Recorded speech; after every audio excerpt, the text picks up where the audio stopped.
Assalamualaikum and a very good day, everyone. My name is Amani binti Ibrahim. I'm an occupational therapist in Autism Gym Center, and today I'll be presenting about motor learning in children. Now, going on to our topic, which is motor learning. So, what is motor learning? So, motor learning refers to the acquisition or modification of motor skill.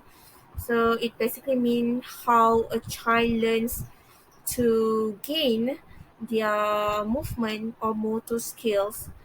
In motor learning, it comprises or it's exposed on a lot of technique and concept such as transfer of learning, sequencing and adapting tasks, type and amount of practice, error-based learning, timing and type of feedback, and also mental rehearsal.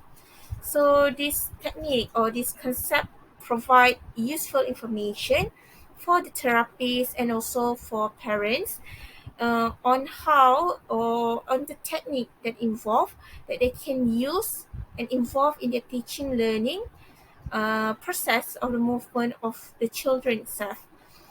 And motor learning also enables therapists to incorporate motor learning principle into learning so that children learn and retain motor function for their daily life activity. Now going on to the first concept under motor learning, which is transfer of learning. So transfer of learning, also known as generalization, it refers to applying learning to new situation.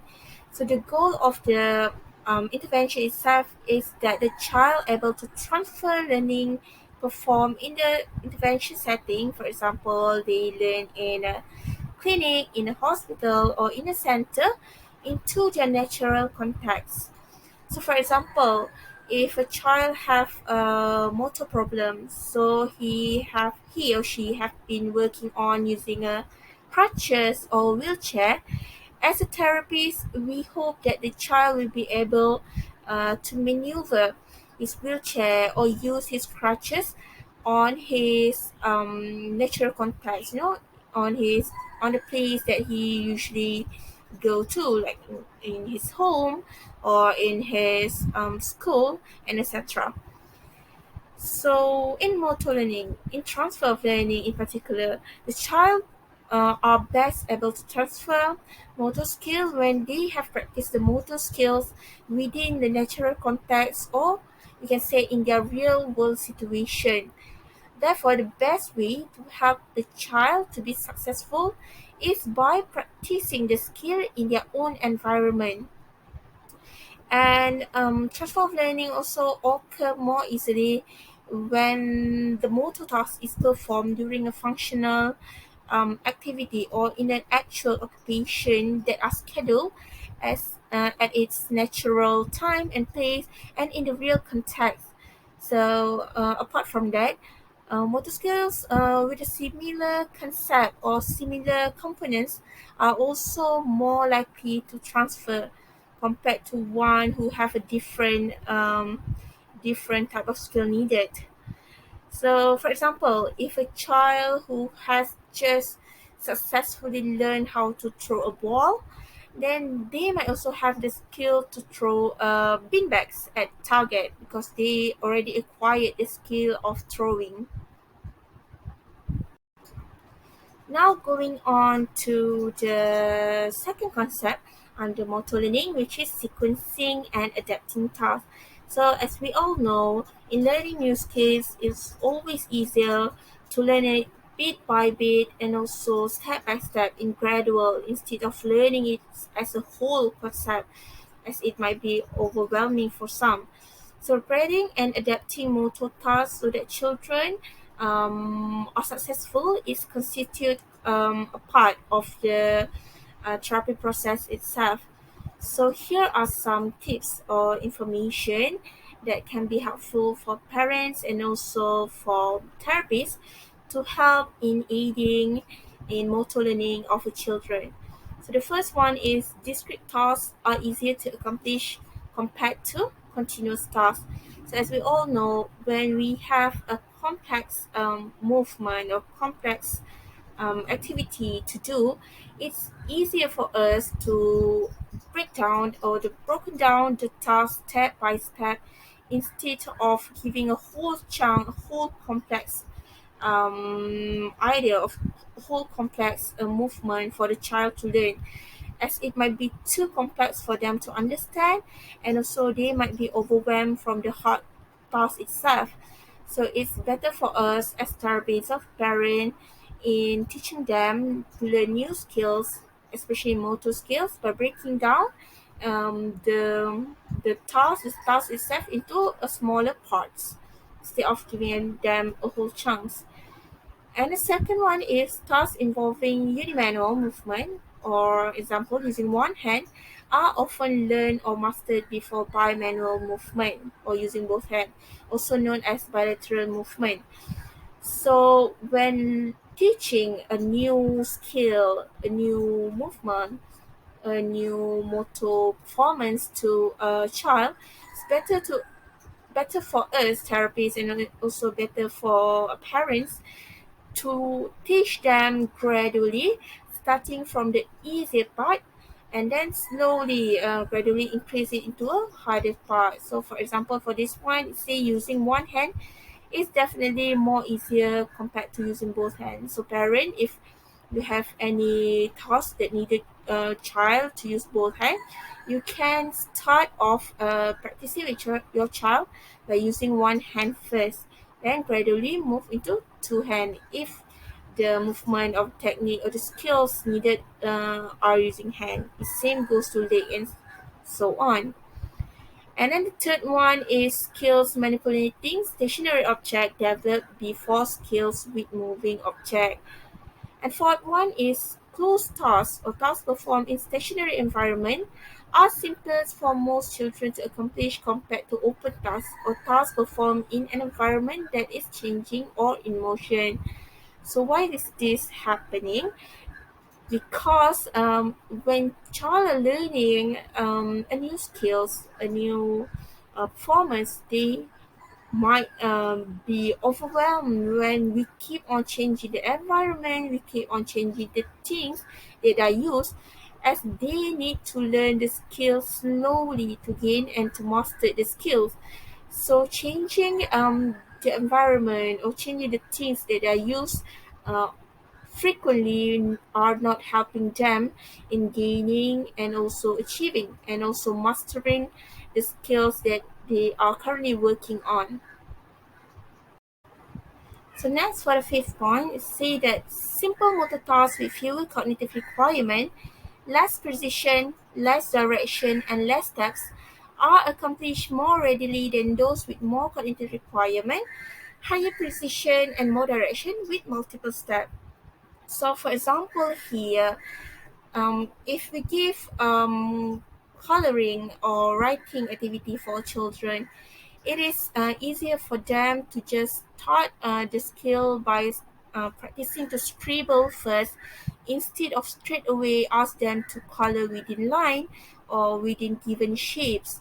So start slow, go step by step, and make sure that the task is not too hard or not too complex for children to follow at first.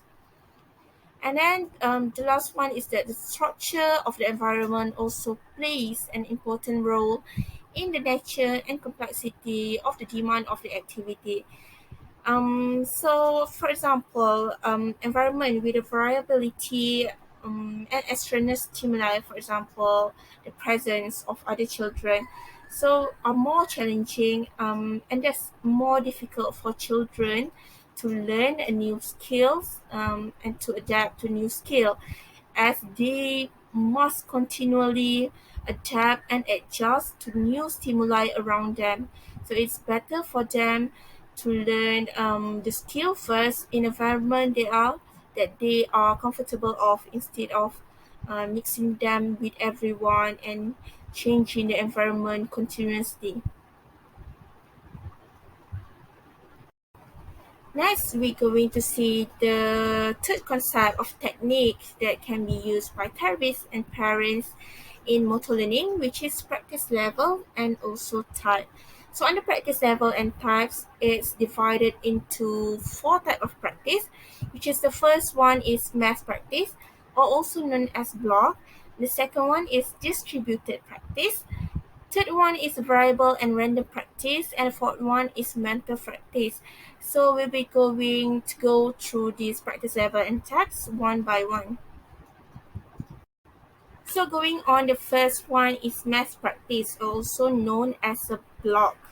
So math practice, in which the practice is done in the period performing the movement is greater than the rest period. So this type of practice works best during cognitive stage, as the subject is just beginning to learn the movement or new skills. So in math practice, for example, um, we may include a working on grabs pattern, for example, and release by asking a child to pick up 10 blocks and put them all in a container or in cups and taking a break and then repeating the game again. So this is example of activity that using math practice means you do the activity, you take a rest for a while, and you keep repeating the activity you have done before. So this is type of math practice. Next one, the second type of practice is distributed practice. So distributed practice is practice in which a rest during trial is greater than the time of trial and is most useful during the associative stage. So for example of distributed practice, a therapist or parents can ask a child to pick up a bean bags and also put it in place it on the floor.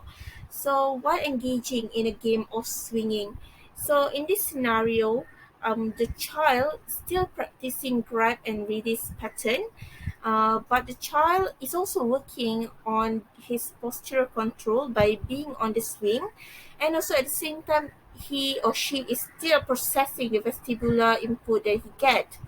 So therefore, the child that grabs and releases a few bean bags has a rest while swinging, in which he must work on other aspects of skills and then return to grabs and release. Now going on to the third type of the practice, which is variable and random practice. So in variable and random practice, it requires learners to repeat the same pattern but make small changes as necessary. So it is most effective during an autonomous stage, and it increases the ability to adapt and generalize learning. So this type of practice is most closely related to the actual occupation, and short frequent practices is better than longer less frequent practice because it decreases fatigue and also increases reinforcement. So for example, for variable and random practice, a child for example is doing a random practice when he is working on grabs and release pattern, as he or she engage in a variety of play activities during the intervention. So the child, for example, might have to pick up and release toys as the play requires. So the therapist or parents can change the things that he need to grab and release, like use a small box, a rocks, swings, toys, or even a scooter board for them to hold.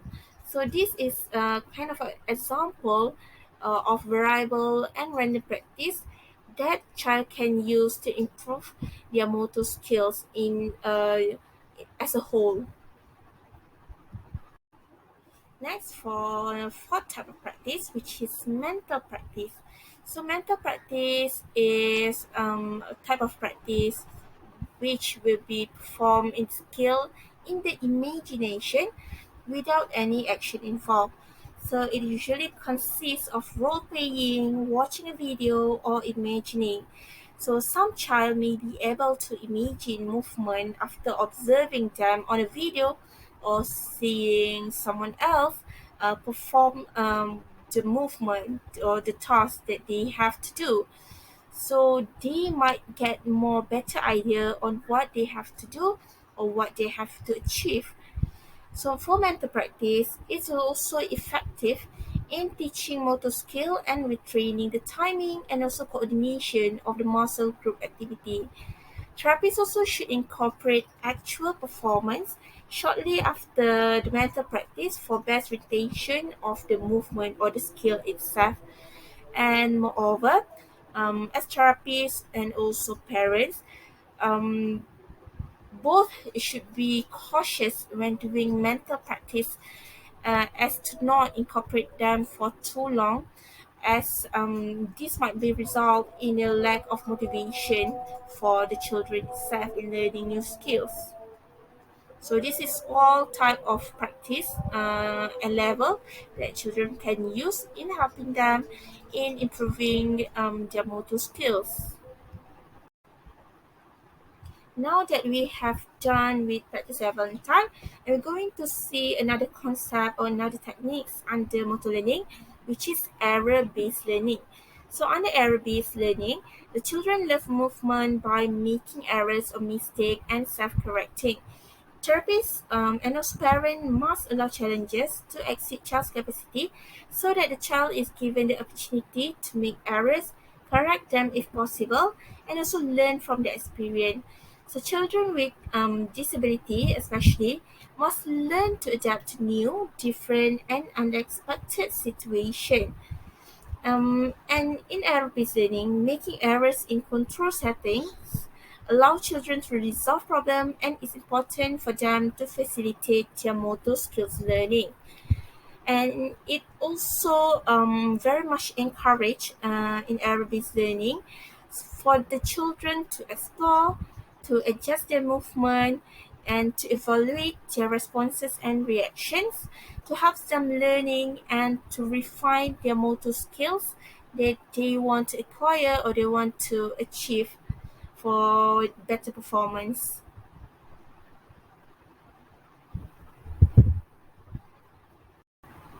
Now next, the last concept of technique that we'll see today under the motor learning is called feedback. So as well know, feedback is something that is very important in a learning skill, new things. It's part of the therapy process itself.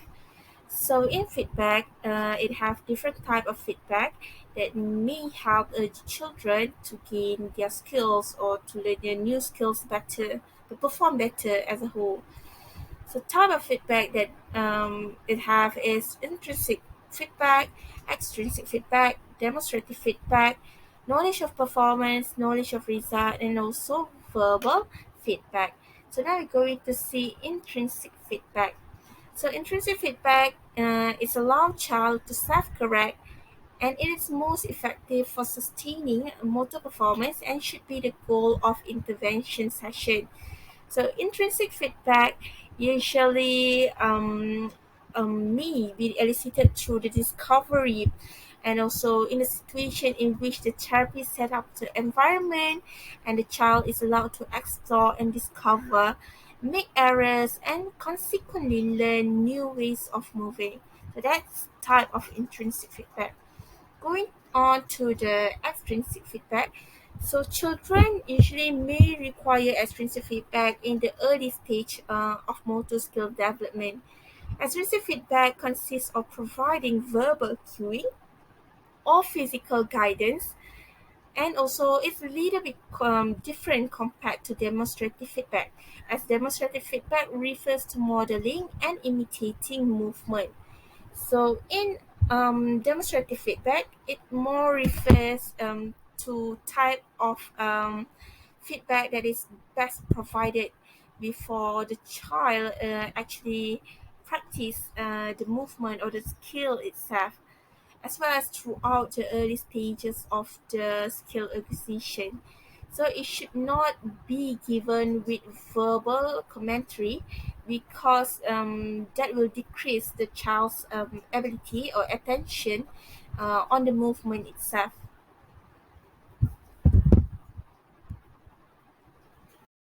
Now going to another aspect in the feedback, which is knowledge of performance.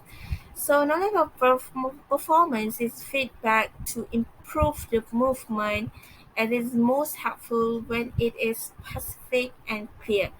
So knowledge of performance helps children understand how they perform the desired movement. So it is helpful in refining and also in adjusting motor skills, and therefore it's useful for the child to establish basic skill that they have. So therapists or also parents may provide descriptive feedback to the child about the performance on the specific task, such as, for example, they are learning to use a pencil to write. So what parent can do is parent and also therapist can say that, wow, you done a great job. You held the pencil between your thumb, between your fingers, and you press it lightly. And you can continue by giving feedback to them or improve their skill by saying, but next time you have to press a little bit more. This, for example, on the type of knowledge of performance of type of feedback that you can use to improve their skill based on their knowledge of performance. So next, going on to the knowledge of a result. So knowledge of result, the feedback related to the desired outcome will usually help the children to understand the movement that they are trying to achieve. So under knowledge of result, providing this knowledge itself is very much effective when specific information on the movement goal is stated. So thus, for example, if the child is learning to do botany activity, so parents or therapists can say, "Wow, you did great job at in button activity. You line up the button well. It is correct. You put in the button well." So it is more preferred than just saying "good job" to the child, and they don't really understand what they have done well, based on just their skills. So this knowledge of result is motivating and very much encouraging for children to continue, as it is most helpful when learning new motor tasks, so they know that what they have done, the result is correct and good. And going to the last one under the aspect of the feedback, which is verbal feedback. So verbal feedback or verbal praise and reinforcement are useful in motivating the clients and also changing behavior, but may be overused, especially in clinical setting. So verbal praise and reinforcement, such as saying "good job," "well done," "amazing," it allows children to make their own assessment on the things and also on the performance, which is beneficial and it will increase their sense of the efficacy. So verbal feedback is best when it is provided immediately after completion of the task that they are doing. So using one or three brief cue words that can be repeated easily by the performer is definitely the best, as I mentioned before, like "good job," "well done," "amazing." So knowledge of correct performance also will motivate a child to continue practicing, and so such that reinforcement may be used frequently. So positive feedback also with specific cues will improve performance of the child as a whole.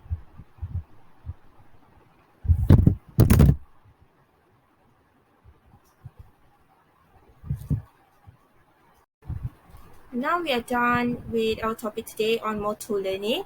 So this is a reference used for this topic, and I hope that everyone can use the point given. So I hope it will be beneficial for everyone, either it's parents or even therapists, to use the motor learning concept of technique mentioned before to improve the child's skills, especially in motor skills performance.